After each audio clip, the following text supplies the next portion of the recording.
আসসালামু আলাইকুম বন্ধুরা, ডেইলি ব্লগ থেকে আমি রোজি। দেখো, নীল বেগুন, সবুজ বেগুন, পেঁপে, টমেটো, কাঁচামরিচ, মূলা, চিজ সব নিয়ে এসেছি। এটা হচ্ছে ভুট্টা। সো বন্ধুরা, তোমরা আমার সাথেই থাকো। আসসালামু আলাইকুম বন্ধুরা, ডেইলি ব্লগ থেকে আমি রোজি। সকাল সকাল তিলের রুটি বানিয়ে ফেললাম, তোমরা আমার সাথেই থাকো। সো তারপর বন্ধুরা, আমি আয়ের মাছ নিয়ে এসেছিলাম, এখন আজকে রান্না করব, ভিজিয়ে দিচ্ছি। তো এদিকে বন্ধুরা, 4 পিস পরিমাণ মতো মাছ নিয়ে পানিতে ভিজিয়ে দিলাম।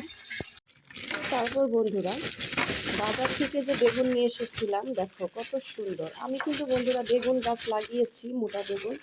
তো এখনো হয়নি, ছোট। তো দেখো, এখন আজকে আমি এই বেগুন দিয়ে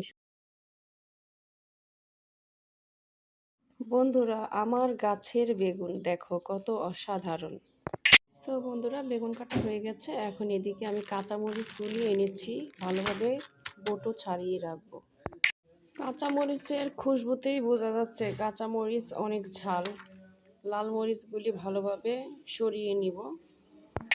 তো তারপর বন্ধুরা, এখানে কাঁচামরিচ আর তোমার পেঁয়াজ কেটে নিয়েছি, বেগুনের সাথে এক চাক আলু নিয়েছি, কিছু লাল মরিচ বেছে নিয়েছি বন্ধুরা, গাছ লাগাবো। বন্ধুরা, মাছটাকে ভালোভাবে ভেজে নিয়েছি, বেগুন দিয়ে রান্না করব, ঠিক আছে। তো এদিকে বন্ধুরা চিকেন ভিজিয়েছি, কিছু চিকেন ফ্রাই করে নিব বাচ্চাদের জন্য। সো তারপর বন্ধুরা, আমার তেলটা গরম হয়ে গেছে, আমি মাছের তেল দিয়েই মাছ রান্না করছি। সো দিয়ে দিয়েছি পেঁয়াজ কুচি। বেশি তেল খাবো না বন্ধুরা, যেহেতু একটু ঝোল ঝোল রাখবো, তাই তো পেঁয়াজ কুচি দিয়ে দিলাম সুন্দরভাবে। বন্ধুরা, অবশ্যই আমার চ্যানেলটা লাইক, শেয়ার করতে, সাবস্ক্রাইব করতে ভুলবে না। তো তারপর বন্ধুরা, এদিকে আমি মরিচ দিয়ে দিচ্ছি, ভালোভাবে একটু নাড়াচাড়া করে নিই সুন্দরভাবে। তো তোমরা সবাই কে কী রান্না করলা বন্ধুরা? শরীর খারাপের কারণে আমি ঠিক মতো ভিডিও করতে পারিনি, তবুও তোমরা আমাকে ভালোবাসা দিয়ে গেছো। এখন আমি হলুদ দিয়ে দিলাম, দিয়ে ভালোভাবে নাড়াচাড়া করে নিচ্ছি বন্ধুরা। তো দিয়ে দিলাম ধনের পাউডার। এখন আমি আর কোনো কিছু ইউজ করবো না, একটু নাড়াচাড়া করে পানি দিয়ে বেগুনটা দিয়ে দিব। বেগুনটা দিয়ে আবার ভালোভাবে নাড়াচাড়া করবো। এখন একটু লবণ দিয়ে দিই। তো বন্ধুরা, নাড়াচাড়া হয়ে গেছে, দিয়ে দিলাম লবণ স্বাদ অনুযায়ী। একটু পরিমাণ মতো পানি দিয়ে দিচ্ছি। এখন মশলাটাকে ভালোভাবে কষিয়ে নিতে হবে। তো নাড়াচাড়া হয়ে গেল বন্ধুরা, মশলাটাকে কষিয়ে নিব। এখন ঢাকনাটাকে আমি লাগিয়ে দিচ্ছি। ঢাকনাটা বন্ধুরা লাগিয়ে দিলাম।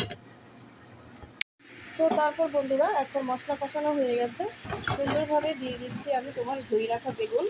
আমি আজকে একটা আলু ইউজ করেছি। এখন নাড়াচাড়া করে নিব সুন্দরভাবে। তো এই তো অবস্থা। রান্নার পর চুলাটাকে ভালোভাবে ক্লিন করতে হবে বন্ধুরা।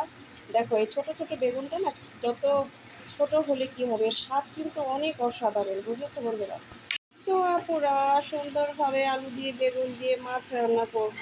দেখো কি সুন্দর লাগছে, এত সুন্দর লাগে, মনে হচ্ছে সে ছোটকালে যে আমরা হাঁড়ি পাতিল খেলা করতে যেতাম না, তো সেই হাঁড়ি পাতিল খেলা হচ্ছে। তো তারপর বন্ধুরা, কাঁচামরিচ কেটে রেখেছিলাম, দিয়ে দিলাম, দিয়ে দিয়েছি দেখো ভাজা জিরে। খুবই সুন্দর একটা স্মেল আসবে, এভাবে তোমরা রান্না করে দেখবে, খুবই ভালো লাগে, খুবই স্বাদ। তো এখন আমি ভালোভাবে নাড়াচাড়া করে ঢাকনাটা লাগিয়ে নিব। তো সেদ্ধ হয়ে গেলে ভেজে রাখা মাছগুলো দিয়ে দিই। সো তারপর বন্ধুরা, এদিকে ভাত হচ্ছে, আর এই দিকের হাঁড়িতে আমার বেগুন দিয়ে আলু দিয়ে একদম ঝোল ঝোল করে মাছটা শেষে দিব। তো যত কিছু খাই না কেন, আমরা মাছে ভাতে বাঙালি বন্ধুরা, আমাদেরকে মাছ ভাত খেতেই হবে।